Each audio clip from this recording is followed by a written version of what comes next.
5. Ito minsan yung pantawag ko ng kalapate, guys.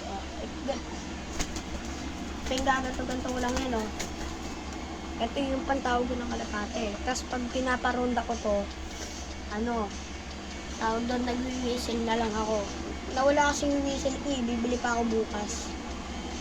Sunod, ito naman kukunin natin si tawag doon, ano ba to? Jet fighter. Nakalimutan ko pangalan mo. Sorry. Okay, pasok. Mga parts. Sila mga parts. Mga parts. Ayun sila mga parts. Maya, kukunin kita dyan yung parts. Kunin ko lang po sa parts. Ang hirap naman kunin nyo. Ito nga pala, guys. Ito nga pala Ito nga pala si Jet Fighter. Malikot siya, guys, malikot. Kaya laging nababawasan ng buntot. Lagi siya nababawasan ng malikot to. Kaya lagi siyang malikot to hawakan. Hindi mo to mahawakan basta-basta kasi malikot. Tawag doon.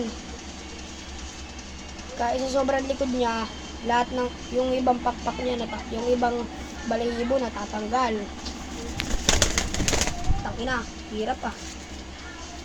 Lakas nito mamitik, guys. Sobrang likod nito. Ito yung niya, mga parts.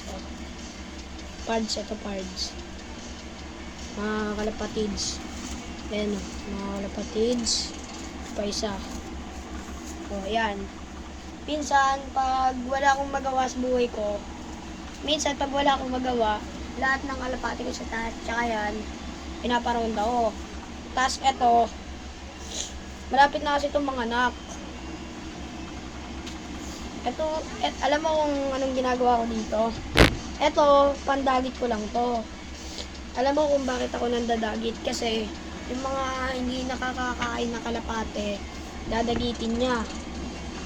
Pinapakawalan ko lang to pag sila mag-isa, hindi ko muna papakawalan yung kalapate. Yung kalapate yung sa bubong, tsaka yan. Hindi pala, kasama pala yan pag mandadagit. Ito yung ginagamit ko pang dagit para papakainin ko lang dito yung kalapate, tsaka papainin ko, tsaka pagkatapos nun, babalik ko na sa may ato. Ito na. Yung kalapate ko, guys. Kalapate.